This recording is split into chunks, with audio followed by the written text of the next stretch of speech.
And welcome back to Friday Briefing. It's now the moment that we have all been waiting for. I know I've been waiting for this moment. Let's have our conversation with our guest anchor tonight, Charles Ndegwa. They also call you Chanchori. Yes. What does that name mean, Chanchori? I have no idea. Just my high school guys just dropped it on me. Oh, wow. Yeah, though it evolved from something very weird. Is it shareable on live TV? Yes, Okay, yes. so where did it come from? I think I was in Form 2. Okay. And something happened at school. At least that's what I remember for now, because it was so long ago. Okay. And they started just calling me Chinese, and then it evolved to Ching Chong, and then Chang Wing. Yeah. All this. By the time we got to Form 4, though, it had evolved to Chanchori. Chanchori. Yeah, something I settled with, you know. Interesting when I name. just left school, yeah. We all have interesting names. Mine is Babji. But anyway, I'm not the focus tonight. So talk to us about who is Charles Chanchori Ndegwa? I mean, we already know the story. I mean, very many Kenyans have gotten to read it here locally and even internationally. Yeah. But so reintroduce yourself to us. What do you do? I go to school at the Kenya School of Law. Right. Just started the other day, though. I think this is my 3rd week. Okay. And normally I'm just a guy. I don't know how to go. I'm just a Kenyan who writes. Okay. And who walks the streets like everyone else, and who just like any other guy in the streets. All right. Yeah. So did you make a lot of money from having an Uber until you're able now to join the Kenya School of Law because you started the other day? Well, this Uber. Okay. Let's not. I don't have an Uber. Okay. Right. This story was total fiction. I know this is me breaking too many hearts right now. Yeah, actually, just hold on there. Just take us slowly, because most of us, I mean, I read the story, and you could see the conversation that it elicited online. Very many people were gripped by the story itself because it sounded so real. So are you telling us tonight that it's not real? Are you breaking so many of our hearts tonight? Yes, sorry guys. Actually, I can hear the sound of breaking hearts. Yes, everybody's just right like, here, I can see people at home, they're like, I knew it. I knew it was, because it was so crazy. But I want you to first just take us through the whole story. I mean, what led you to write such a story? Is it an experience you heard somebody else going through? Or is it just you sat down and you thought about it and wrote about it? Originally, I wanted to write about an Uber guy just going through his night. Why Uber? Why Uber? Because everyone uses Uber. Why couldn't you do like somebody in a fast food restaurant going about their day? Why an Uber driver? Because an Uber driver, anyone can get into your space, and you don't know who that is. So you get to ride with drunk people, people in love, insane people, abused people, people with their own issues, people in a hurry to get somewhere, you know? So it's people, Uber people are people who get to meet anyone in the streets. You use Ubers oftenly? Yes. I know I do. And the thing is, like you mentioned, we get into their space, and then some of us even start telling them stories about ourselves. Yeah. And so is that what inspired this story that you wrote about, this confession? It was, it was one of those things. Right. I'm also inspired by dialogues with people. Yeah, I can get into a bus and just start having a really deep conversation with a total stranger. Right. Happened even after I wrote this story. I was afraid she would recognize me. She didn't. And I was like, yes, we can have wait a minute. So he's become a celebrity overnight. So you had you are inspired by dialogue, because the story itself is very conversational. Yes. So why did you choose the characters that you chose? Why did you choose? Okay, first you've explained why you chose an Uber driver, but then there's a soldier involved. Why that twist? Well, originally when I started working on it, I started typing it on my computer, and I had all these characters in mind because it's a whole night, and there was no way that I could just have one guy in the Uber for the whole night. Right. So I was going to start with these drunk campus ladies, and they are messing with the radio and singing along and pissing off the driver, you know. That's how I was going to introduce the driver. Then I was going to go into a businessman who is going to a hotel to meet a stranger, and he's nervous about some kind of a meeting or something. And then there was going to be Charles. But the more I thought about it, Charles is a soldier. Yes. The more I thought about it, the more Charles's story just got more and more convoluted. So I decided I was just going to focus on him. Then on the afternoon when I was going to write it on my computer, the damn thing crashed. Oh, the computer crashed. Yeah. So it crashes, and I just, say, okay, I have a few hours on my hands, so why not just start typing it on my phone? On your phone? Yeah. And so how long did it take you to write all these things? And first of all, had you even thought about the premise of the story? This is how it's going to go blow by blow? No. Or you were just writing as you think? Yeah, when you start, any writer knows this. When you start, your characters just take you wherever they will take you. You don't sit to, develop some sort of a spinal cord. At least I don't. When I start writing, I'll just go with it, wherever it takes me. There are people who are saying that, the story really talks about very serious issues. I mean, you have the issues to do with, our soldiers in Somalia.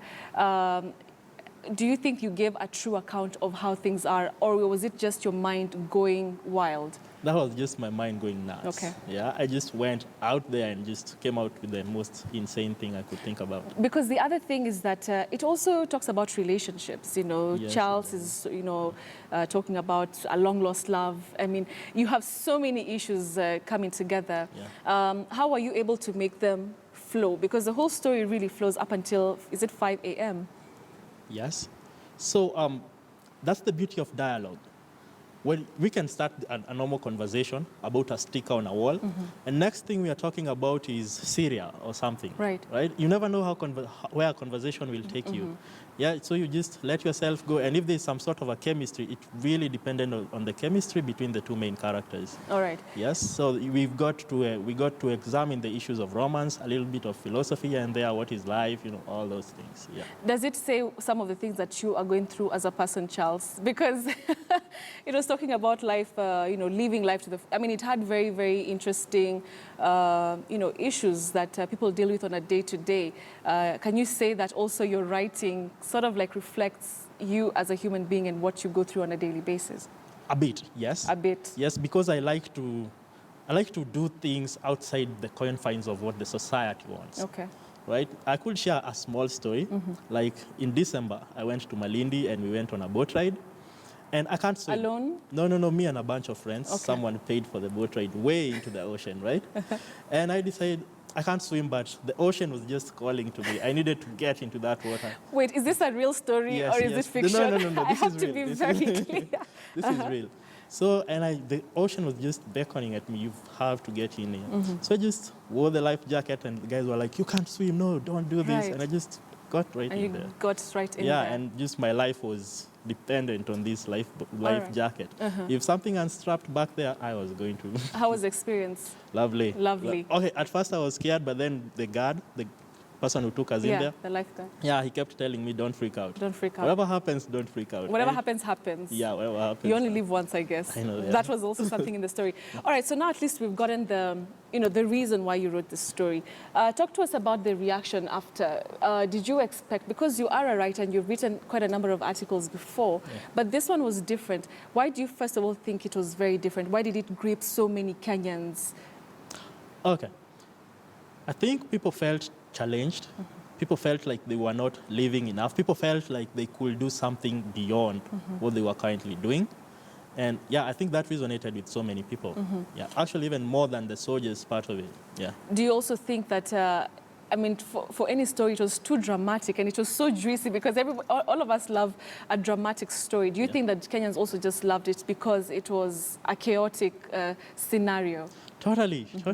Yeah, like I have this scene. I think everyone knows what scene I'm talking about. Just talk to us about it. Oh, really? Right here on TV? As long as it's not the one that he gets out of the car. It's that one. Okay, and no. I have people asking me about it all over. Like, why did you put that in there? Right. And I'm just like, it just dropped itself there. It just dropped itself. Yeah. What part of the story is the most interesting for you apart from that one?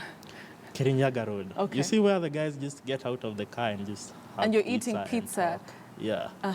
That felt so relaxing. I felt like I was there with them, like I was just watching them. It's so confusing because on one hand, I had really believed that this story was real. And then here you are just talking to us and saying that you felt like you're in the story yourself. Yeah. All right. Like, the difference between that and other scenes was that sometimes I saw myself mostly as Charles. I don't know why. Yeah, and I saw myself just messing this guy up. But when it got to that point, I felt like I just left them to do their thing and just stand aside and now, relax and get them to enjoy it, the chemistry that they have built together. Okay. Yeah. So let's now talk about the reactions afterwards. I mean, you've written the story on your phone, you've posted it on your social media. Did you expect the kind of reaction it got? No, not in a million years, never. Yeah. I was expecting, normally when I post something, I can get 10 likes. 6 likes, maybe 30. 30 if you're lucky. 30 if I'm lucky. Yeah, a few comments here from, people friends, who follow. from your friends. Yeah. First of all, it's always your friends who are, behind you. Yeah. At some point, it felt like my muse was, going to sleep. So I decided to give writing a rest for a bit. But then this story kept coming back, and I felt like, oh no, Charles, your muse is sleeping. So you just chill. When you feel that punch in the night, just wake up and write it. All right. But then at some point, I just couldn't hold it any longer, so I just started typing. All right, let's talk about the movie. They, after the story was posted online and it went crazy on social media, you have producers who came out and said, this could actually be a really cool movie. Yeah. Did you expect that at least? Did you in your wildest dreams expect that? No. I never expected anything beyond 30 writing. Likes in this story. Likes. Yeah. And how many likes is it at right now? I think I checked this morning. It was about 7.6K. Wow. Yeah. Wow. Yeah, 5-point-something K shares. Right. Yeah. So give us a bit of detail about the people who came out to raise funds, I understand, and get this film on the road. Raise funds. Wow. There's so many groups online and everybody is saying, we need to raise funds to do this. But I know that there are some producers who came out and said that they would want to, work on it. Yes, I definitely have producers who are really interested in doing it, turning into a big feature film. All right. And I'm so excited about that. I can't wait. Wait. And is it any writer's dream to have their work appreciated to the level that it has, to the point that now it's going to be a film? Yes, Stephen King once said that the worst fear of a writer is oblivion. You don't want to be out there and nobody knows that you write. Yeah, it's a nightmare. It's a nightmare. Yeah. Let's talk a bit about you being a student of law. Are you going to have that at the backseat first of all, and now concentrate on the movie? No, I'm already in the home stretch. I'm almost getting What there. inspired you to be a lawyer? My mom worked in the judiciary. Okay. And she used to have all these files around her. Yes. And these cases started intriguing me, especially the succession cases, and people are fighting over land, and all these stories there are things that touch on people on a day-to-day basis. And I think that had something to do with it, because even when I was a kid, the teacher would walk around asking, hey, what do you want to be when you grow up? Right. I want to be a watchman. But me, I always wanted to be a lawyer. They want to be a watchman? A lady I went to school with. Oh, really? Yeah. I salute her. That's really interesting. Yeah. All right. What is the one thing that you'd like Kenyans to learn from the story, to get out of the story, apart from them reading it and talking about it in the office and everything? What is it that you'd want them to not to leave their hearts? I want people to, just let your heart. The heart is all never right. Okay, it's right to some extent. Sometimes it's wrong. Sometimes it's wrong. Yeah, but I want people to let go, leave. If you want to fall in love, don't refuse to fall in love just because you're afraid of getting hurt. People get hurt. Have you gotten hurt? Yes. But you're willing to do it again? Yes, I've gotten hurt, I've hurt. It happens. All right. Yeah. So apart from love, what else do you want people to understand and decipher from this story, from your story?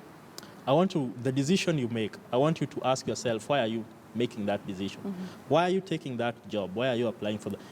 Are you basically just being motivated by the finances, or is it something that will actually make you happy? Right. Yeah. Okay. Interesting. So I'm sure there's a lot of conversation and questions online. We'll be taking a look at them shortly. But for now, though, so you were, quote unquote, an Uber driver for like a few minutes or something as you read the story. Come with me.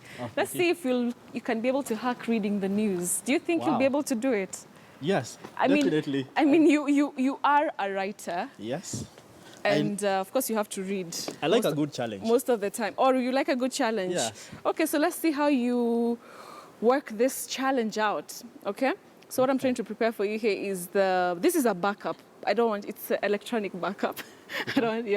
So I want you to use the auto cue, introduce yourself, take it away, and give it some oomph. You know, it's a very interesting story, works very well with your career.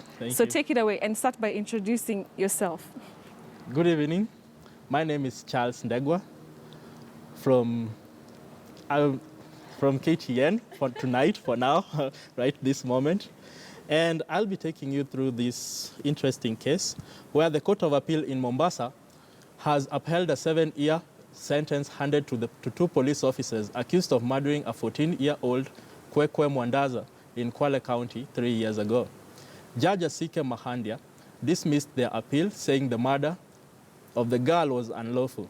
Mwandaza was shot dead during the operation in which 8 officers stormed her family's home in Mwawe village in Kinango. Francis Mtalaki was at the court and will be bringing us more shortly.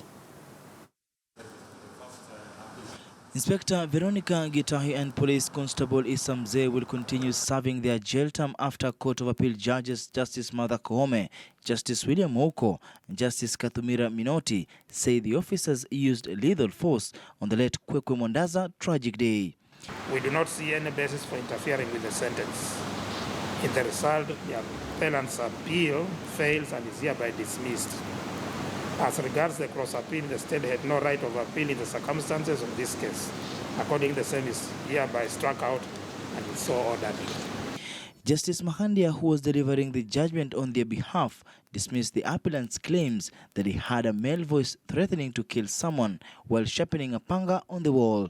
His sound was allegedly against the wall of a house, yet when the learned judge visited the house in Po, he found that the house to be a Makuti, thatched mud house. The judges noted that the use of firearms during the incident, which took place in the night at the home of George Zani, was not consistent with the Constitution and National Police Service laws. Even assuming for once that the deceased, a girl of 14 years, was indeed armed with a panga, she was up against a big group of police officers who are all armed with firearms. The evidence on record shows that the 13 police officers who went to apprehend the suspects were divided into 2 groups. That would mean that the group led by the first appellant had no less than 8 police officers armed with AK rifles. It is difficult to believe that such a big number of police officers could not disarm the child or whoever else they assumed was there without shooting them in the head and chest. The two will now serve a sentence of 7 years in jail after the initial charges of murder were reduced to manslaughter. Francis Mtalaki, KTN News, Mombasa. All right, interesting development there. All right, so how do you think you did? I think of course, I have to be confident in my skills. I did awesome. I did. Wow, he knows he did awesome. Okay, so I'm going to give you a score. I normally do. And, okay, fine. I'm going to give you okay, my director is saying to tell me something. How much, Mark? Okay, Matiang'i score. Let me give you a Matiang'i score. That means a real one.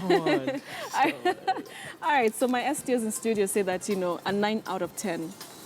A Matiang'i 9? Yeah, a Matiang'i 9, actually. I think he did really well. What do you think? Thank you. So you're a writer, and I think you can be a reader. Thank you so much. All right, thank you so much. So where are we going to next? Now, I have to jump in an Uber. No, before you jump into an Uber, how about we are going to have a nice conversation. Before, I had briefed him perfectly. Before the nice conversation, there's something you're supposed to do. Gosh. On this camera. Oh, yes. He's already thinking about taking an Uber. Okay. Okay, thank you so much, people, for having me.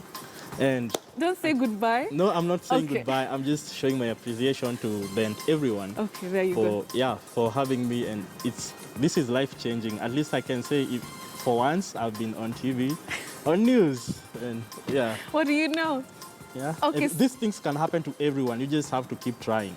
Yeah. Thank you. Okay. That's true. What you've said is very true. But obviously, he forgot. Yeah. That he needed to introduce a break. Oh, yeah. Yeah. Wow, what do you know? I guess my 9 just reduced to 6. Okay, We'll be back.